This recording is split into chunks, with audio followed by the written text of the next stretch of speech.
What's going on, YouTube? Just figured I'd do a little video.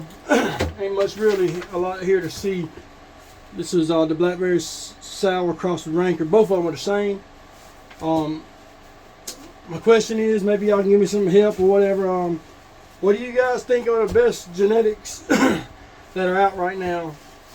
I'm trying to buy some of the best genetics and see where I can get them to anyway. But a lot of problem I've been having at the beginning is these pots right here, auto pots.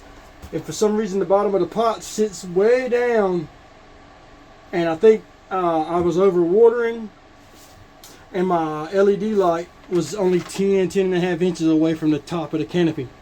Or the top of the plant. So as soon as I raised them up to 17, 18 inches. And I let this dry out. Everything started to come around, no yellowing, everything's going back to the green color that I like.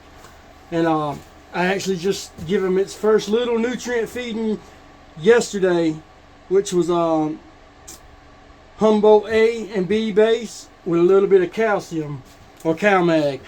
And the ppm was 350 was exactly what the ppm. I've got to get me some pH up and down because my pH was like 6.8, 6.9, 6.7 at the lowest, but I like it to be about 6.3 to 6.5 at the max in cocoa. Other than that, I'd like to, maybe y'all give me some suggestions on some good genetics, man. Some that ain't too hard, some that are, you know, I like the fruitier tasting bud. I like it to be like almost like Bubba Kush. Everybody hates on Bubba Kush, but I really like the fruity tasting Bubba Kush. I ain't never had an issue with it. But my favorite was a purple Kush seed that I got out of a bag that comes from Seattle, Washington.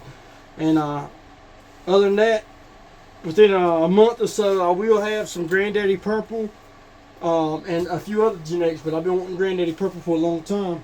And also on this table I have right here, I built this table because all this is going to be clay pellets.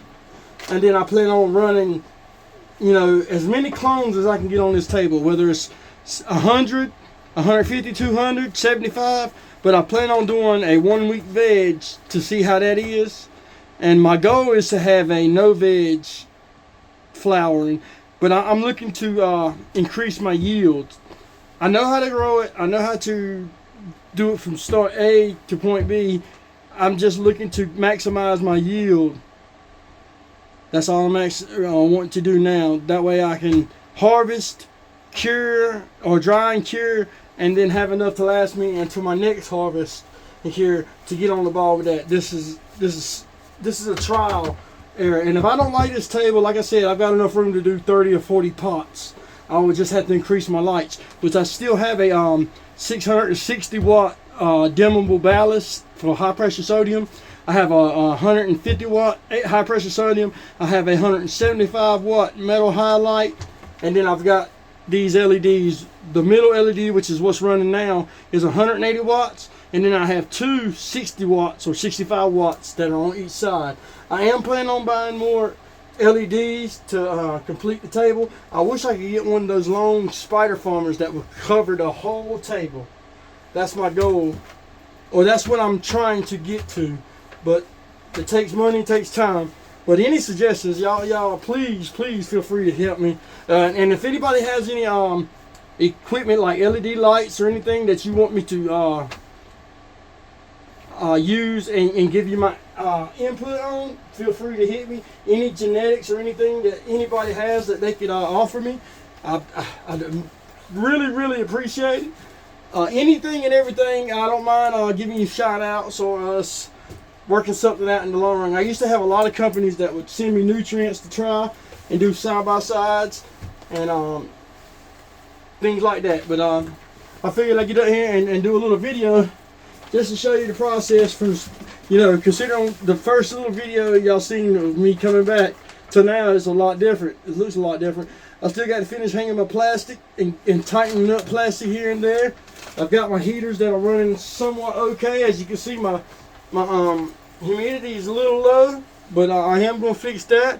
I'm going to buy a humidifier, and I plan on just sticking out with the temperatures like this because this is the coldest it's going to get in my area that I'm at.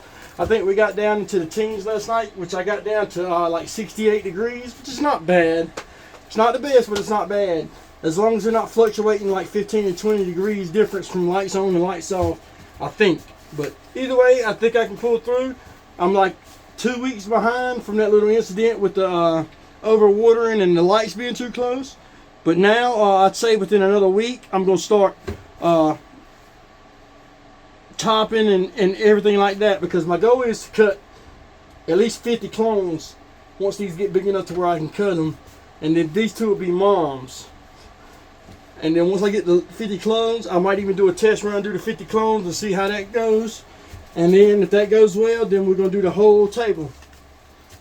And then if that don't go well, then like I said, we're going to go back to the drawing board, and I will have, like I said, 30 or 40 5-gallon pots on this in this whole room right here, because I got plenty of room. I'm just trying to get everything dialed in and going. That way when summer comes next year or this year, I'll have my clones ready to go outside, and I'll still be doing my indoor at the same time. So anybody got any suggestions, any equipment, or even if you got LEDs that you no longer use and you want to get rid of, or maybe sell, or work out something, man, I'm just trying to see how these LEDs do. I always use high pressure sodium, and I always use metal halide, which high pressure sodium sold me on it. But the plants that my buddy has, that he did with his LEDs, which he grew autoflowers. I think he's just now starting to do feminized seeds. But the autoflowers he did, I'm telling you, they're pretty stout, pretty dialed in, dense. They're not airy. They're just around. I'll do it. That's what convinced me to try these LEDs out.